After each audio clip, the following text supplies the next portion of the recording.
আমার সমাজে দেখেন টকশোতে কয়েকদিন আগেই শুনতেছিলাম একজনে টকশোতে বলতেছে মাদ্রাসাগুলা বলে গরিব বানানোর কারখানা। এই যে মাধ্যমে আমরা কি তৈরি করছি, দারিদ্র তৈরি করার একটা ফ্যাক্টরি বানিয়ে রাখছি, দরিদ্র হচ্ছে। এত আস্তে নাউজুবিল্লাহ পড়লেন, আপনারও দেখা যায় ওর দলের, ঠিক না? মাদ্রাসাগুলা হলো গরিব বানানোর কি কি কি আবার ও বলে সুশীল কি। তবে আমি আবার ওটার একটু সুশীল বলে না, আমি ওটারে আবার একটু মোটিফাই করছি, কেননা আমরা ছোটবেলায় শুনছিলাম শীল কি। আমাদের দেশে একটা জাতি ছিল শীল কি, চিনেন শীল কি কি? যে চিনেন চিনেন, যে চিনেন না ওরে আর চিনান দরকার নেই। তো সুশীল, এটা সুশীল না, এটা হলো সুশীল, শিক্ষিত শীল। মাদ্রাসায় বলে গরিব বানানোর কারখানা। দেখেন না এক একজন হুজুর করে নিয়ে কিভাবে ব্যঙ্গ করে, অথচ নিজে বিরাট বিরাট শিক্ষিত। ওই যে মনচাহি জীবন, ইত্তেবাউল হাওয়া, মনচাহি জীবন মানুষকে তার মাঝে আর হকের মাঝে পর্দা ঢেলা দেয়। শিক্ষা দীক্ষা সবকিছু থাকা সত্ত্বেও, যুক্তি তর্ক বোঝা সত্ত্বেও হককে মানে না। হক মানার ক্ষমতা তার ভিতর থেকে বিলুপ্ত হয়ে যায়। আর যার ভিতর থেকে হক মানার ক্ষমতা বিলুপ্ত হয়ে যায়, খোদার কসম ওকে দিয়া যা খুশি তা করানো যায়। ওকে দিয়া সূর্যের আলো তো করানো যায়, আবার রাতের অন্ধকারও করানো যায়। হ্যাঁ, সূর্যের আলো তো করানো যায়। আমি আপনাদেরকে আঙ্গুল দিয়ে দেখাইতেছি না, আপনাদের সামনে প্রস্ফুটিত। মানুষ মানুষকে পাখির মতো গুলি করে মারে কি করে, ঠিক না? মানুষ মানুষকে গুলি করে মারে কি করে? মানুষ মানুষকে মারে, আবার স্বজাতিকে মারে, স্বদেশীকে মারে, আবার স্বভাষাভাষীকে মারে। ভাষা এক, দেশ এক, জাত এক, পাখির মতো গুলি করে মারে। বোঝা গেল হক ওর কাছে নাই, হক ওর কাছে নাই, কেননা ওর মন চাহি জীবন হয়ে গেছে। এই দুটা রোগের থেকে আমাদেরকে বাঁচা উচিত। দুটা রোগের থেকে যদি বাঁচতে পারলেন, একটা হলো লম্বা আশা, যেটা আল্লাহ রসুল ইঙ্গিত দিছে, ইদা আসবাহতা ফালা তানতাদিরিল মাসা, যেটা বাংলার জমিনে আল্লাহ সত্যায়িত করছে, 1 মিনিটের নাই ভরসা। যে লেখছে সে গাইছে স্টেজে, তার উপরে সত্যায়িত হয়েছে। ফিরোজ শাহী লেখছে গাইছে, আর গাজীপুরের স্টেজে এই গান গাইতে যে মারা গেছে। আল্লাহ বুঝেইছে তুমি আশা লম্বা করো না, আশা যত খাটো করা যায়। আসবাহতা ফালা তানতাদিরিল মাসা, জমিন প্রতি মুহূর্ত আল্লাহকে বলে আলা কুল্লা ইয়াউমিন ওয়াল আরদু তাস্তাযিনু রাব্বা। জমিন প্রতি মুহূর্ত বলে আল্লাহ অনুমতি দেন না, আন আবতালিয়া ইবনা আদম ফি বাতনি, আমি মানুষকে পেটে নিয়ে যাই। আল্লাহ জিজ্ঞাসা করে কেন?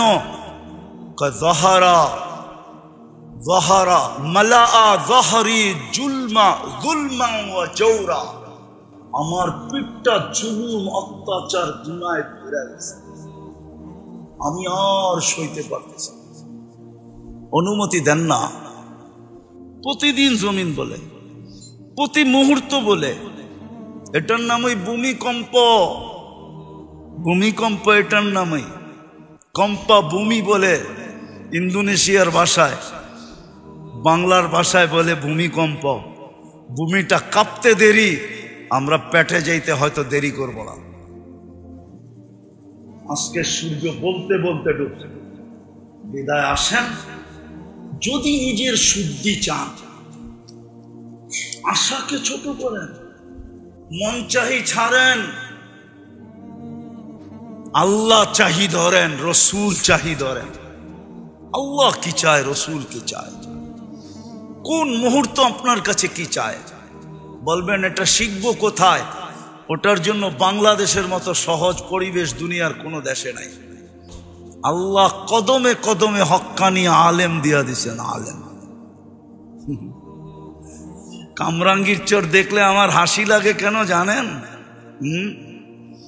বর্ষাকালে আমরা সেই কিল্লার মোড়ের থেকে নৌকায় বসতাম, আর নুরিয়া মাদ্রাসার পুরান বাথরুমের পিছে যায়া নামতাম।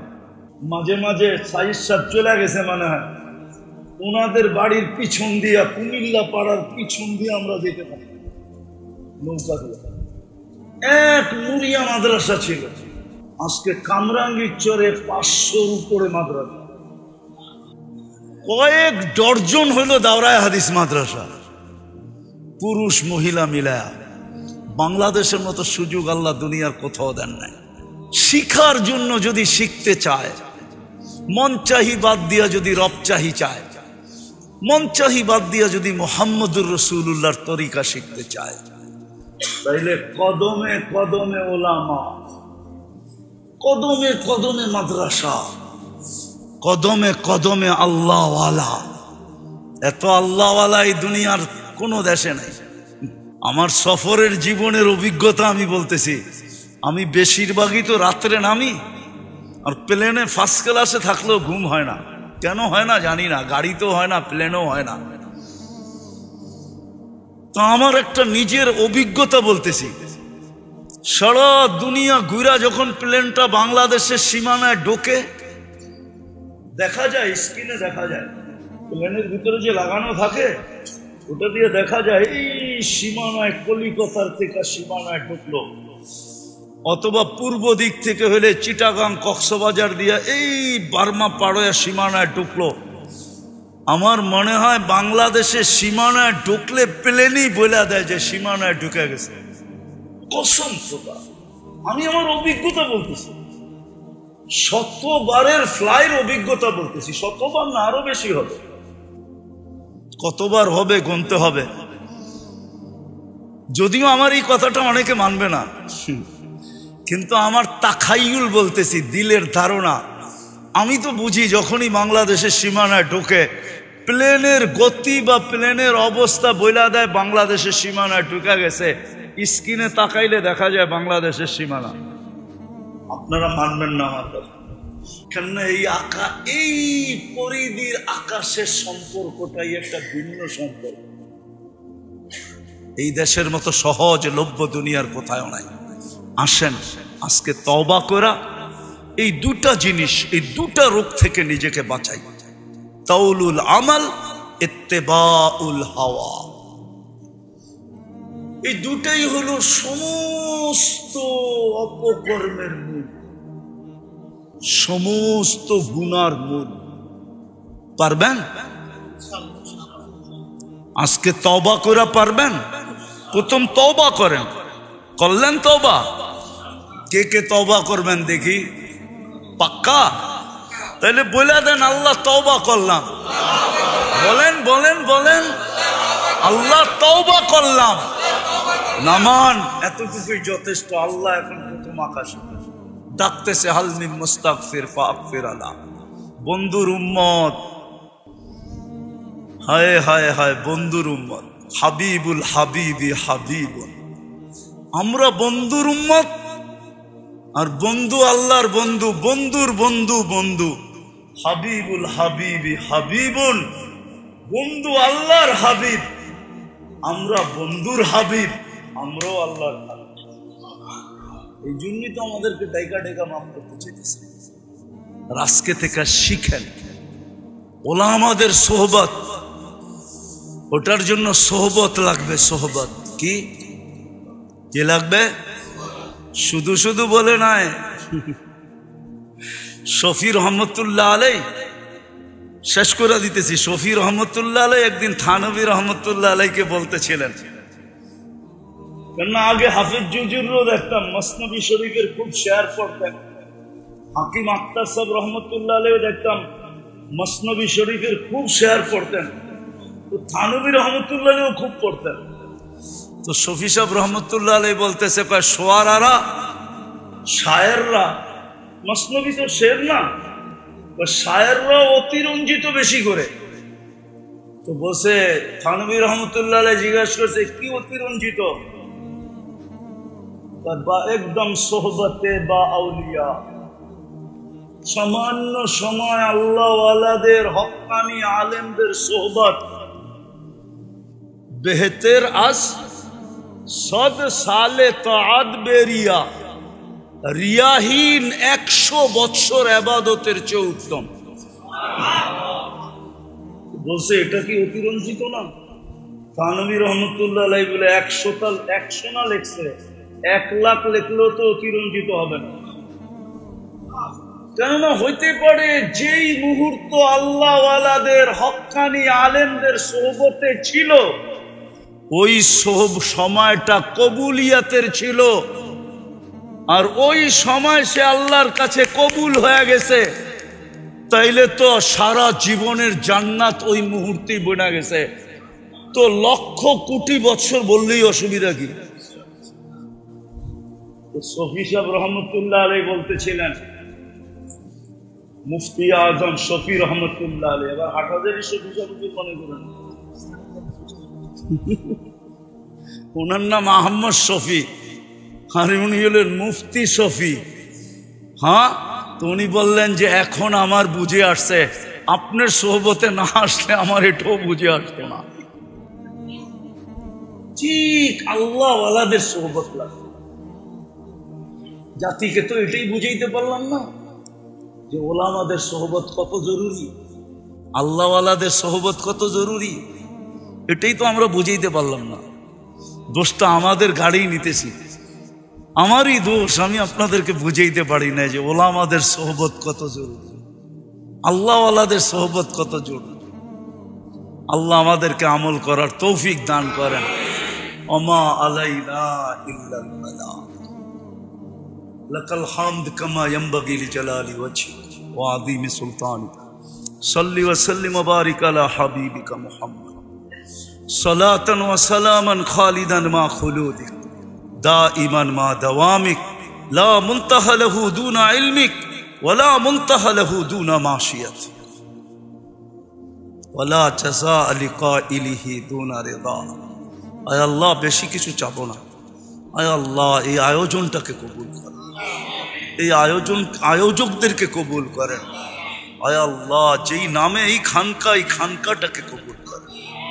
আয় আল্লাহ, এটাকে শুধু ক্লিনিক হিসাবে না, এটাকে ইউনিভার্সিটি, কলেজ হিসাবে কবুল করেন, ইউনিভার্সিটি হিসাবে কবুল করেন। আয় আল্লাহ, যেরকম মেডিকেল ইউনিভার্সিটি আছে, এটাকে এরকম আধ্যাত্মিক ইউনিভার্সিটি হিসাবে কবুল করেন। যারা আসছে তাদেরকেও কবুল করেন, যারা আসতে পারে না, আকাঙ্ক্ষা ছিল, তাদেরকেও কবুল করেন। আজকে তো পুরা এলাকাবাসীকে কবুল করেন, পুরা থানাটাকে কবুল করেন, আজকে তো পুরা উম্মতকে কবুল করেন, আজকে তো ইনসানের সাথে সাথে জিন্নাতকেও কবুল করেন। আল্লাহ, কবুলিয়াত চাই, আর কিচ্ছু চাই না। আমরা জানি কবুলিয়াত হইলে সব হয়ে যাবে, আর কিচ্ছুর প্রয়োজন হবে না। আল্লাহ, এক ফোঁটা পানি, তাও বিদঘুটে দুর্গন্ধময়, তাও নিকৃষ্ট, কবুলিয়াত পাইছে দেখি তো আজকে সৃষ্টির সেরা। কবুলিয়াত চাই, আর কিচ্ছু চাই না। আল্লাহ, আবারও বলতেছি, কবুলিয়াত চাই, আমাদের তওবার কবুলিয়াত চাই, আমাদের এই গরমের ভিতরে ঘাম ঝরানের কবুলিয়াত চাই। আয় আল্লাহ, আজকে হাজারিবাগকে কবুল করেন। যার যে পেরেশানি আছে দূর করে দেন, প্রয়োজন আছে মেটায় দেন, অসুস্থ আছে শেফায়ে কামেলা আজেলা দায়েমা মুস্তামেররা নসিব। আয় আল্লাহ, এই প্রতিষ্ঠানটাকে কবুল করেন, এর ছাত্রদেরকে কবুল করেন, ওস্তাদদেরকে কবুল করেন, প্রতিষ্ঠাতাদের কিয়ামত পর্যন্ত নসলকে কবুল করেন। এর জরুরত থাকলে খাজানায় গায়েব থেকে পুরা করা। আয় আল্লাহ, যারা বরাবর ইমান নিয়ে যারা কবরে চলে গেছে সবাইকে মাফ করা।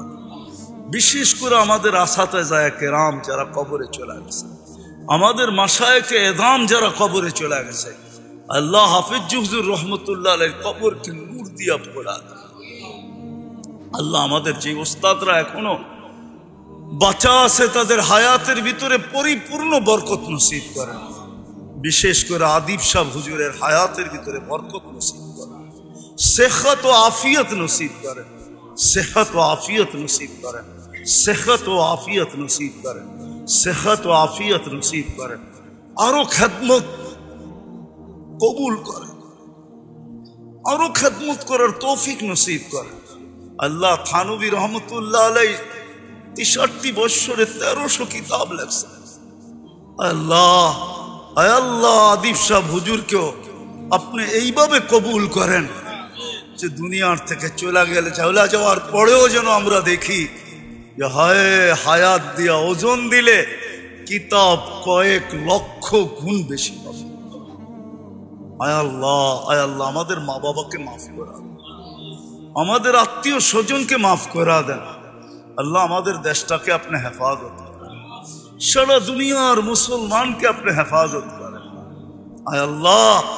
আয় আল্লাহ যদিও এই কথা আপনার শানের মোতাবেক হবে না, আপনি আমাদের উপরে নারাজ হয়েছেন এই কথা তো বলতে পারি না, কিন্তু অভিমান করছেন এটা বলতে পারি। সত্যই আপনি আমাদের উপরে অভিমান করছেন, নাইলে এরকম হবে কেন?